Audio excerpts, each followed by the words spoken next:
Oh. Let's do this episode of... Oh, what, dude? Damn, you had son. that table the whole time? It's in there. It's like I'm on the flight. Yo. Oh, that one's never been used. It's a virgin. Dude, check this. How have we never done this? I showed you guys if they were there. Get it. Pop that cherry. Hey, start with Oh. You can't put your drink in first because then it gets trapped. Common sense with Yo. What does that even look like on Hey, look, camera? Abel. Dude. Abel, that's a lazy Susan. Yo, we have tables. How have these been in here this whole time? These are sick, dude. That Can nobody we wants start to the correct show, you? Abel, please? What's up, everybody? Welcome to this episode of Beers and Breakdowns. Go to 445, I don't care Abel. about 440. I can do that. Why are we falling I can do apart? that. We've been That's not filming the this intro show to the show. for 2 Stop years. screaming. Why are you yelling at me? Oh, we suck so bad at our jobs. I'm Guys, so hot. welcome to this episode of Beers so hot and right now. Breakdown, which we might actually film one day because... We've been recording for almost 10 minutes now. No, 13 minutes. 13 We minutes haven't even started to do the a show. 30-second intro. Go, boys. All right, so today we're doing Generation Kill. If you've watched these before, you know that this is one of my all-time favorite shows. It's a little slow for a lot of people, but I absolutely love this show. It's incredible. This show's the reason I joined the military, and today we're doing episode 5. Sink. Sean doesn't like it. I'm not a huge fan of Generation Kill. I think it's a good show. I never got into it, and it's definitely not one of my favorites. But No, I get it, because it's a slow show, but when it came out, it was one of those where it's like the right time. It just connected with me, so yeah, and I with like me, the show. the realism is very much there. Obviously, it's too real in the aspects that I don't want to relive. Well, it's real. Like SEAL Team is real because you get to see a lot of tactics that we actually use, things like that. That's Generation my jam. Kill is real in the sense that there's a lot of downtime in the military, a lot of mundane BS that you have to deal with, Political and Generation BS. Kill does a good job of showing that side. Which Like, is the you part get- I don't want to relive. Which I is don't the wanna part of see the that again. military that sucks the most, Yeah. right? But it's so real. It's almost like a documentary or a reality show style. Yeah. So yeah, this one, there's a little bit of excitement in this episode though. So this has always been one of my favorite episodes.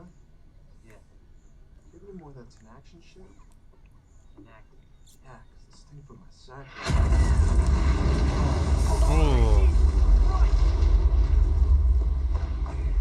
Did we call it, Sergeant?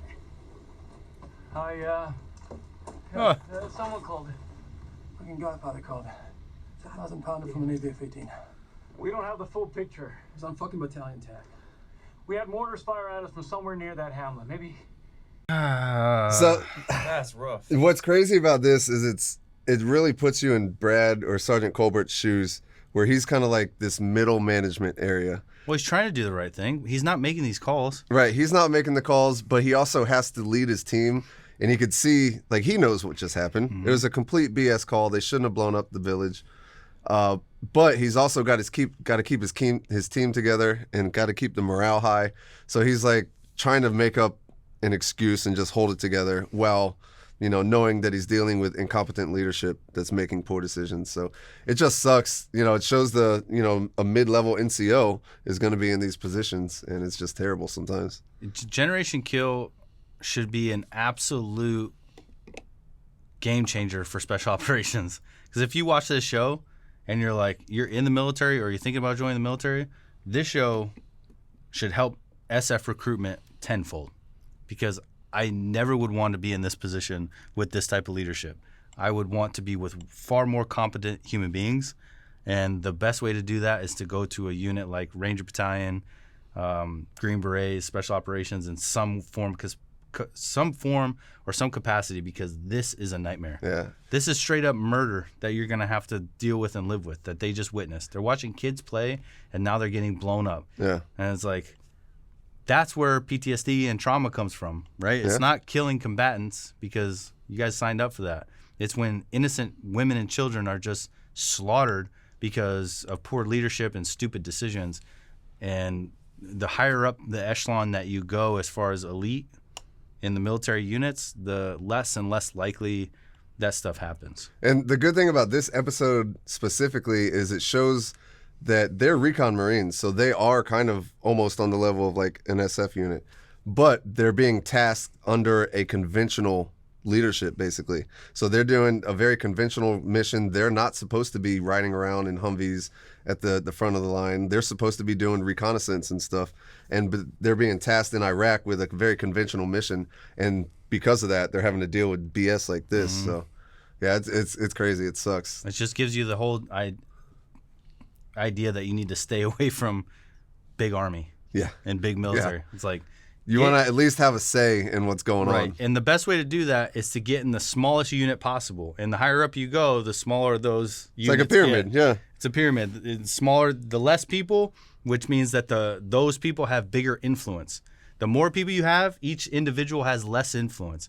So go higher up the chain. You get to tier 1, CAG and all that, you have very few people, which means that each individual has a lot of influence, and that's where you want to operate.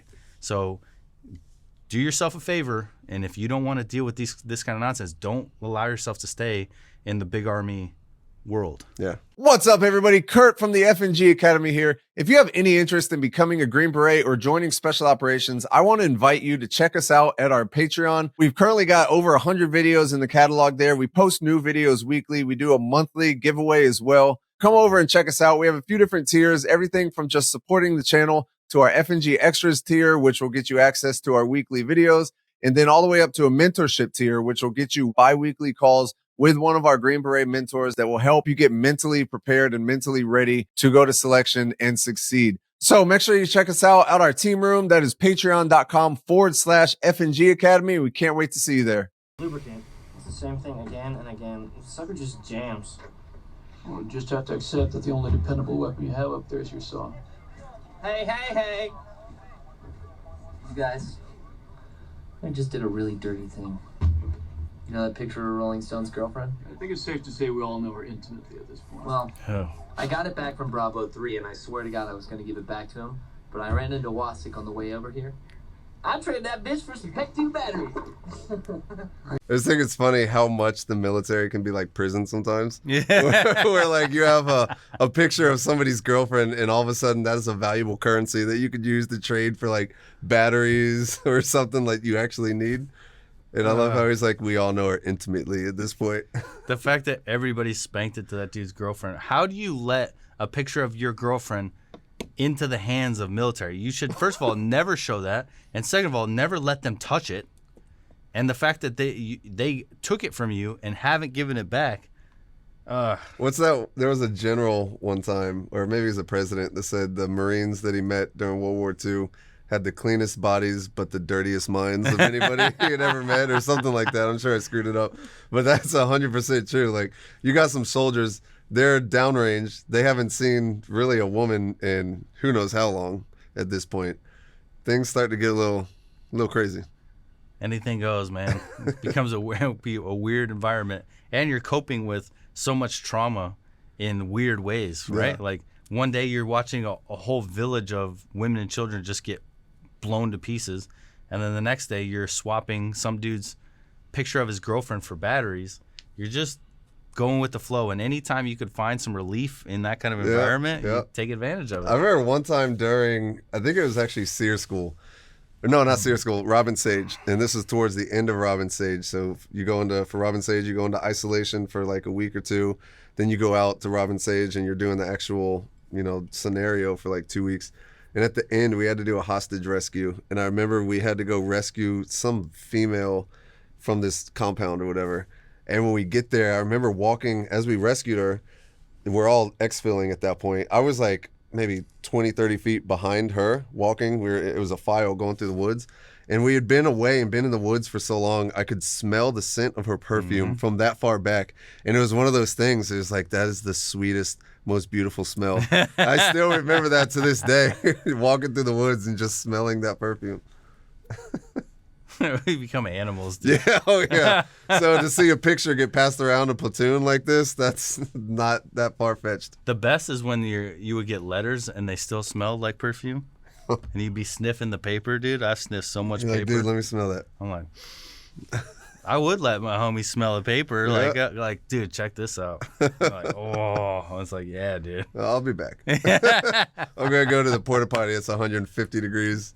Dude, but you know what? At the end of the day, like that was a real G move of him because he brought the platoon batteries, which they so desperately need to stay alive and to operate. So I don't give a damn if it's offensive to that guy. If you could use it to get batteries, and we need batteries, that's a huge win for us. And so that was the PEC 2. What is that? The laser, I think, for the gun. Yeah. And so now they have batteries for their lasers, Yeah. which are going to come in handy. I never thought about it, so you just said that right now, because the next scene, they go and they get in a firefight at night, and they have to use their lasers. And now they have them. Thanks a lot for the Rolling Stones reporter. Yeah.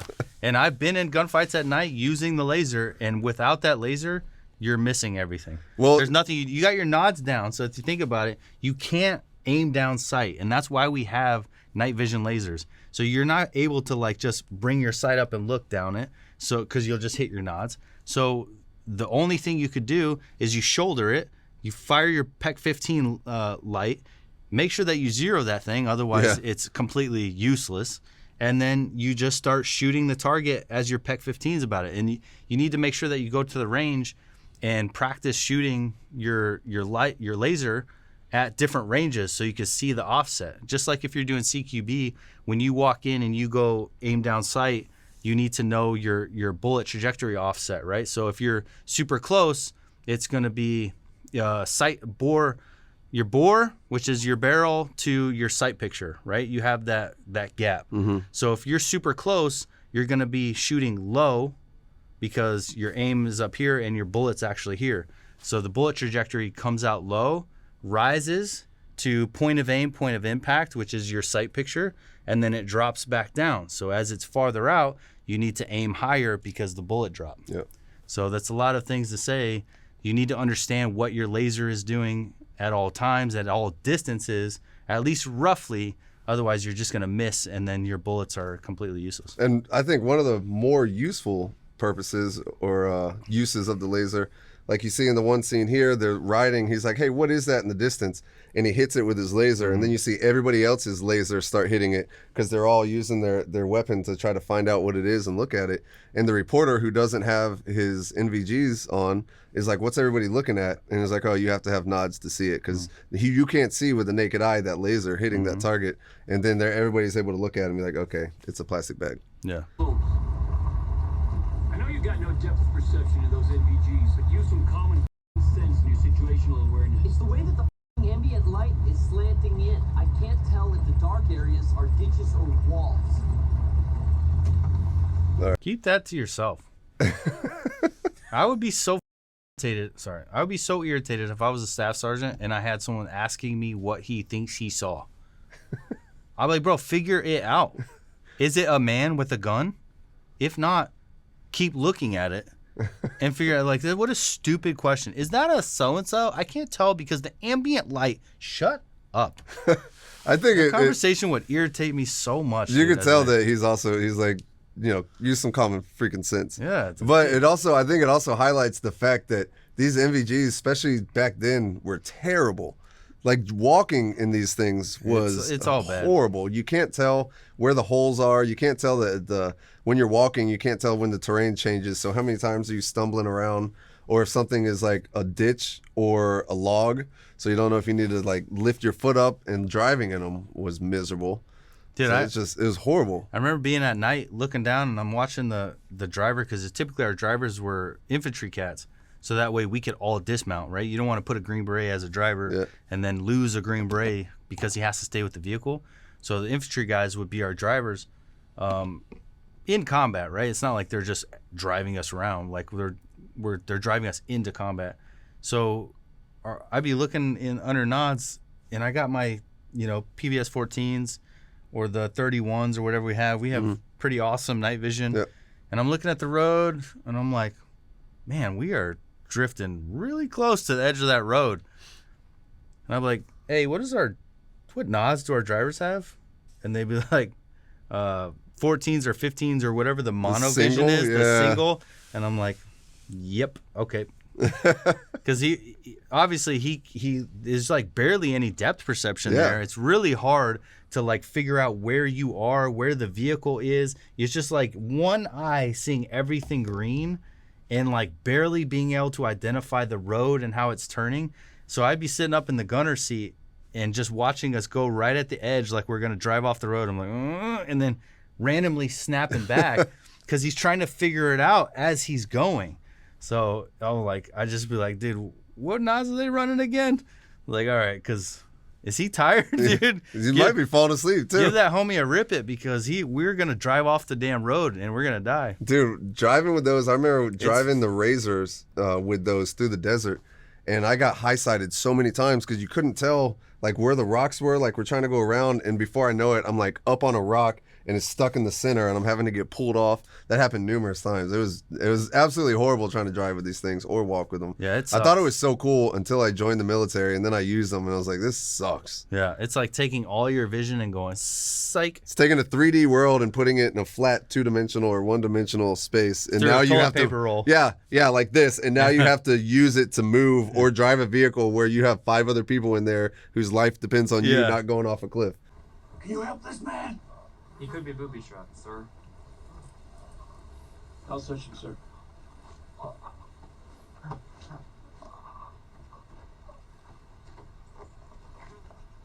Because of this dying motherfucker and his dead friends, we're 8 hours behind schedule.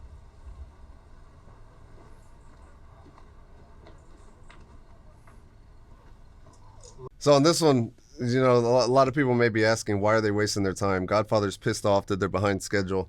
But because of the Geneva Conventions, they found this man. He's still alive. Now they are obligated to actually care for this man in the same way that they would care for an American soldier. Or what is it? In the same way that, I don't know. Anyways, so either way, they have to care for this man. So now they found him alive. They have to stop, and they have to try to save his life, no matter that he was the bad guy and that was shooting at them, you know, just a couple hours earlier. He's kind of theirs now. Unfortunately, he's still alive, and so now they have to do what they can to save this man's life. So it's going to further slow down their mission. I'd be like, throw a tourniquet on it, throw him on a litter, and take him with us. Yeah.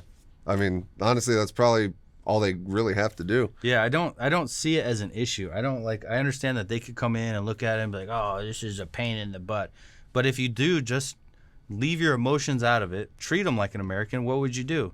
You would administer aid, throw them in our vehicle on a litter, and we would move out until we can get them medevaced.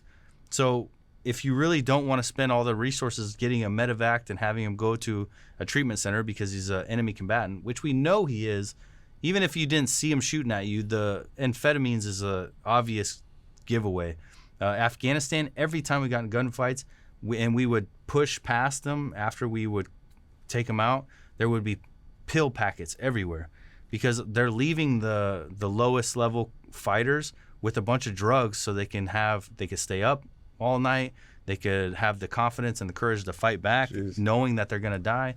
So there's always pill packets everywhere. They're high as kites. Like, you know, they're sending him on suicide missions, so they might as well drug him up a little bit. So we know he's an enemy fighter, but if you just get past your personal feelings about saving an enemy, who cares? If we have a mission to fulfill and we have to succeed at our mission, if this guy survives because we saved him, I don't give a damn. I'm not losing sleep over that. But we need to move. Yeah. So put a tourniquet on him, give him some drugs, put a fentanyl lollipop in his mouth so he quits complaining and he feels better, and then throw him up in the truck and let's move out. And whenever a medevac comes in, or if a medevac is available, send them away. I don't give a shit. They'll send them back to the FOB. And then you're free. And then you're free of them. And they'll save them or don't save them. But if you just do your job and keep your emotions out of it, it really doesn't matter. It's just a person that tried to fight you. Who cares? He lost. Move out. The crazy part is they show when they grab his passport, he's only been in the country for a couple weeks. Mm-hmm. Came from another country. He was a college student a month ago. And on his passport, the reason for visiting, he wrote jihad. So, I mean, he came there to fight for a reason. So. Yeah, and if you're going to get all butthurt about it, you could be like, I don't like it. Like, I don't care. I literally don't care. There's guys, when one of the guys I got in a gunfight with, he unfortunately didn't make it. But the next day when we found his body, took out his ID, and he was from another country, and he was clearly not from Afghanistan. Yeah. And it was like, oh, that's interesting. If he was alive, I'd be like, well, you lost. Yeah. Here's a tourniquet. Well, you know, go to the hospital. I don't care if you survive. Yeah. Like, this isn't personal. This isn't this isn't personal. This is just war. This is what we do. This is what you came for. All right. You if we like, this is the difference between some people is like, if you step in their shoes and let's say that you went to their house and had dinner with them and broke bread, they would probably make you at least understand and empathize a little bit where they're coming from.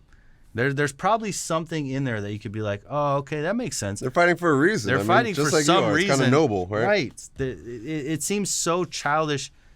Not saying that these guys were childish, which a lot of them are, but to be in war for 20 some odd years and not understand war at all, and to understand that both sides have strong beliefs and really think that they're doing the right thing is just childish behavior. Yeah.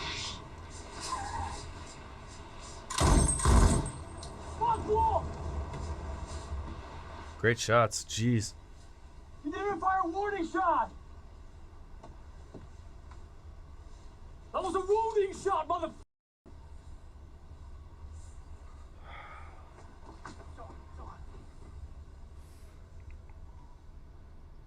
You okay?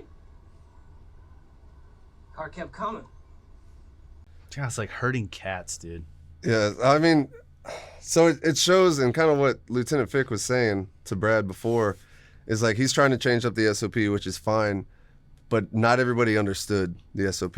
They think that if it's just, if they come through the smoke, then automatically you light them up. But clearly Brad still just wanted to add the smoke as an extra layer, and then you do the warning shot, and then you light them up. But people didn't know that. Watching this scene and it's like working with children. Like we don't operate like this in special operations. Most infantry units don't operate like this.